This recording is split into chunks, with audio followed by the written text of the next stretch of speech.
Assalamualaikum warahmatullahi wabarakatuh. Saya Nur Adam Zakari, peserta Latsar gelombang 2021 gelombang 11 angkatan 83 kelompok 3 tentang etika publik. Saya akan mempresentasikan tugas kedua saya, agenda 2.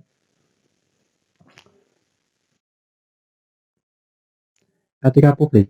Etika publik adalah refleksi tentang standar atau norma yang menentukan baik atau buruknya, benar atau salah perilaku, tindakan, dan keputusan untuk mengarahkan kebijakan publik dalam rangka menjalankan tanggung jawab pelayanan publik.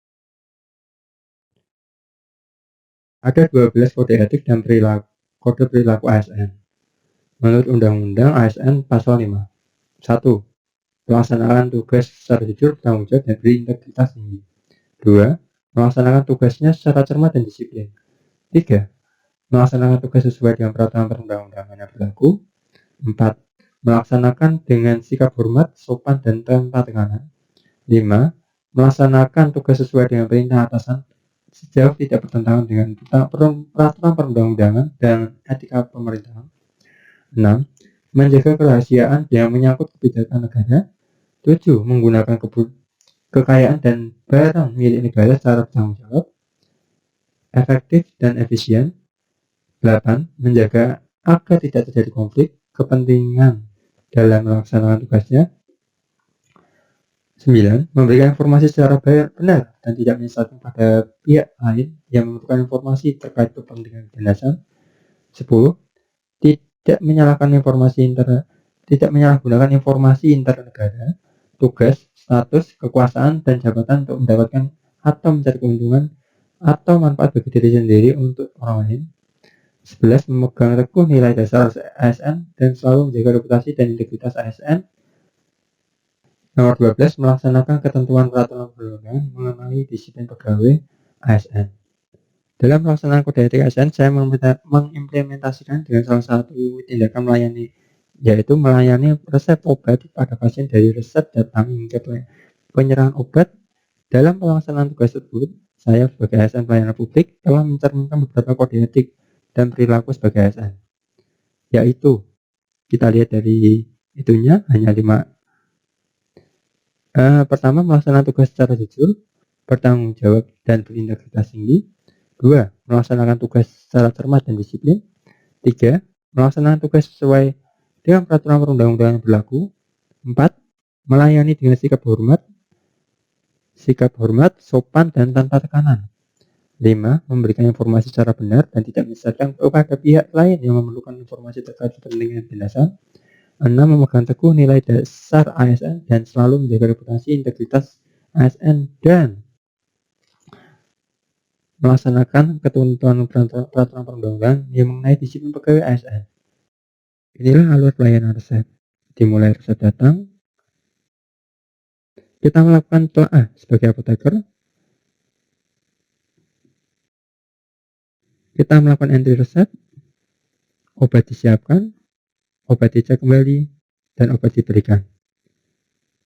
Dari masing-masing alur tersebut, saya sebagai apoteker telah melakukan ketujuh kode etik ASN yang dimulai dari kode etik melaksanakan tugas secara jujur, bertanggung jawab, dan berintegritas tinggi. Melaksanakan jujur, bertanggung jawab, dan integritas tinggi dimulai dari telaah resep. Saya menelaah resep, apakah ada interaksi obat, apakah resepnya betul, dosisnya betul, penuh dengan tanggung jawab. Berintegritas tinggi dilakukan pada saat poin ke-6, memberikan obat disertai pemberian informasi obat. Saya setelah memberikan obat, jika ada keluarga pasien yang memberikan gratifikasi, saya bersikap terima kasih dan tidak menerimanya, karena itu termasuk menodai integritas saya. Untuk melaksanakan tugasnya secara cermat dan disiplin, itu tertuang pada semua alur pelayanan resep. Saya harus cermat dan disiplin, karena kalau tidak, ini pada saat pelayanan resep, jika saya terobos sedikit pun, nanti akan berakibat pada kesehatan pasien. Karena jika terjadi kesalahan dosis ataupun kesalahan aturan pemakaian efek terapinya tidak akan berhasil. Bahkan pasien menjadi sakit kembali ataupun meninggal. Terus yang poin ketiga, pelaksanaan kode etik ASN, melaksanakan tugas sesuai dengan peraturan perundang-undangan yang berlaku. Setiap saya bekerja, saya melakukan pekerjaan saya sesuai dengan peraturan perundang-undangan yang telah di IAI tetapkan, di mana saya melakukan telaah resep sesuai dengan kompetensi saya memberikan informasi obat dan konseling sesuai dengan kompetensi saya. Dan sebelum diberikan obatnya, saya lakukan cross-check kembali. Takutnya pada saat pengambilan obat tersebut salah pada saat pengambilan. Melayani dengan sikap hormat dan tanpa tekanan. Kode etik tersebut saya tertuangkan pada poin ke-6. Pada saat poin ke-6, yaitu pemberian informasi obat, saya sebagai ASN memberikan informasi kepada keluarga pasien sesuai dengan obat yang mereka dapatkan. Apakah ada efek samping, kita jelaskan sesuai dengan efek sampingnya, terus bagaimana cara pencegahannya, apakah ada interaksi, kita jelaskan pada juga. Dan bahwa interaksi tersebut ada yang berguna, ada yang juga tidak. Kalau misalnya tidak, kita cut, kita pisahkan. Bahkan kalau misalnya ada yang menurut kita jengkel, sebelum diberikan, pasti kita sudah melewati resep ditelaah.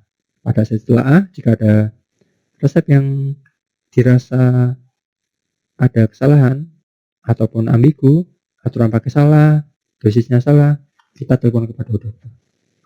Terus untuk poin yang kelima, memberikan informasi secara benar dan tidak menyesatkan pada pihak lain yang memerlukan informasi terkait kepentingan dinasan.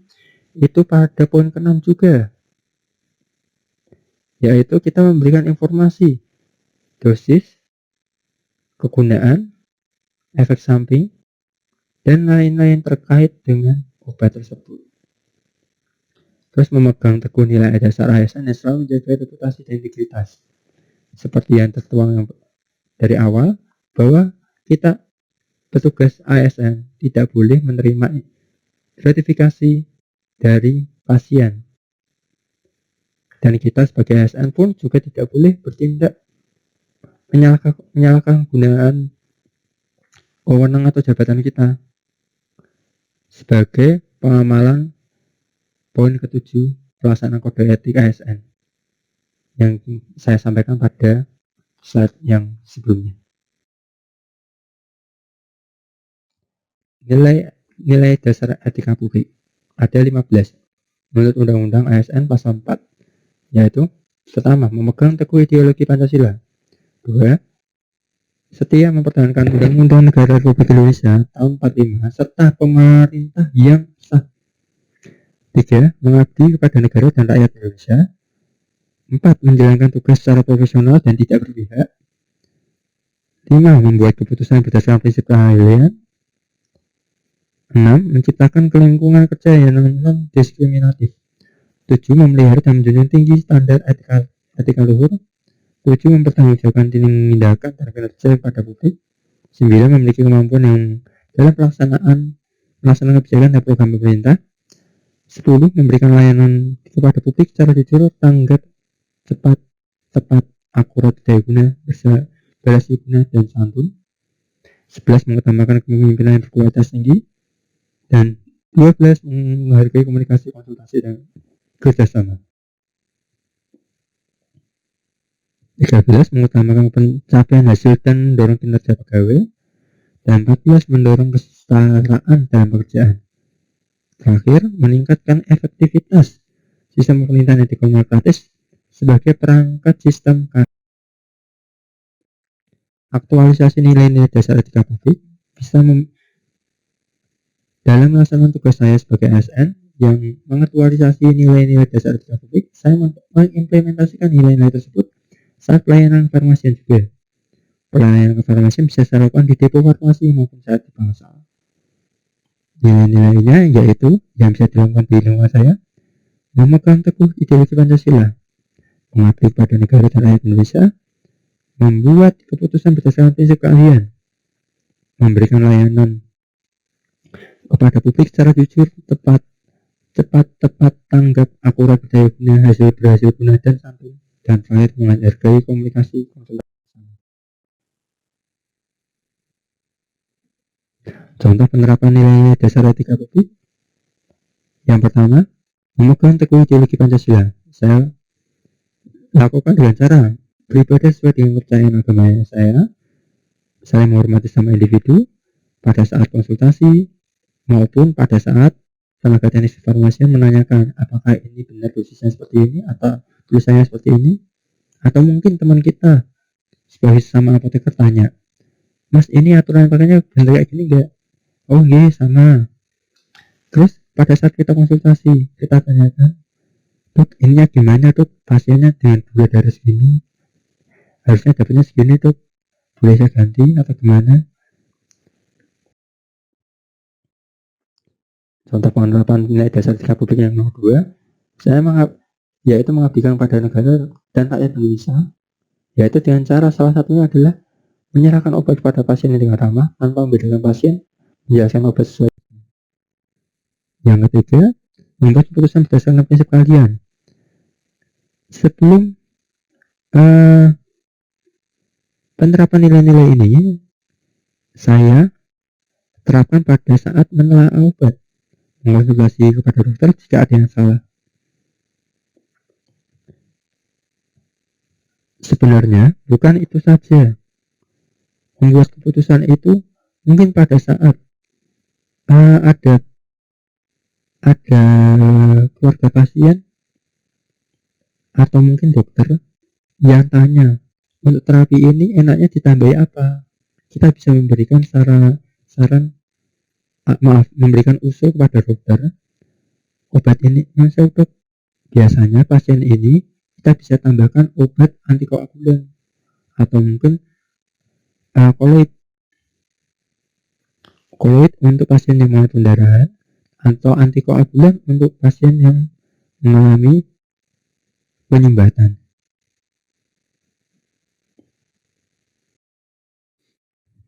Contoh penerapan nilai dasar etika publik yang 4, memberikan layanan kepada publik secara jujur, tanggap, tepat, akurat, berdaya guna, berhasil guna, dan santun, yaitu melaksanakan pelayanan resep farmasi dan rawat inap untuk pasien rawat jalan yang sesuai dengan etika publik dan memilih standar pelayanan minimal. Standar pelayanan minimal di sini 15 menit untuk pelayanan resep non-racikan dan 20 menit untuk pelayanan farmasi yang racikan.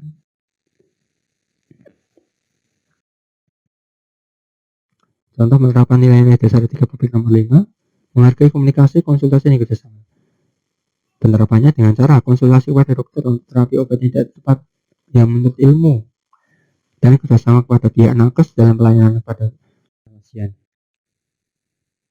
Manfaat penerapan etika publik, manfaatnya sangatlah banyak, yaitu menjadikan ASN yang peka, peduli, dan mensetarakan semua masyarakat baik golongan atas maupun bawah. Hal itu dikarenakan etika publik merupakan refleksi kritis yang mengarahkan bagaimana nilai-nilai kejujuran, solidaritas, keadilan, dan kesetaraan dipraktikkan dalam wujud prihatin, kepedulian terhadap kesejahteraan masyarakat atau kebaikan orang lain. Dengan adanya penerapan etika publik yang lain adalah stigma negatif ASN hilang. Pasien merasa puas dan akan kembali untuk sini, bukan dalam arti sakit kembali, tapi untuk menanyakan hal-hal yang lebih penting, seperti mungkin Mas untuk obat ini harusnya apa, maaf untuk sakit ini dikasih apa enaknya, biasanya ini dikasih apa. Kita bisa menyenangkan terapi-terapi yang bagus, terus menjadikan hal positif terhadap instansi yang terkait. Etika aparatur ideal di era demokratisasi. Etika aparatur yang ideal di era demokratisasi ini adalah dengan cara menerapkan kode etik dan kode perilaku ASN di aktivitas sehari-hari. Dengan menerapkan hal-hal tersebut, maka kita akan terbiasa melakukan hal baik yang terjadi di lingkungan kita. Hal yang harus dilakukan di etika aparatur ideal di masa demokrasi adalah menggunakan media sosial bijak, absen datang dan pulang tepat waktu, tidak menerima pemberian orang lain atas pekerjaan kita yang dapat mempengaruhi integritas kita, tidak menyalahgunakan jabatan, dan whistleblower, tidak menjelekkan, tidak mengumbar. Kita sebagai ASN kadang-kadang keceplosan karena terlalu transparan kita memberikan kebobrokan instansi kita atau kekurangan instansi kita kepada khalayak, padahal itu tidak boleh. Itulah kenapa etika publik harus dilakukan. Sekian dan terima kasih.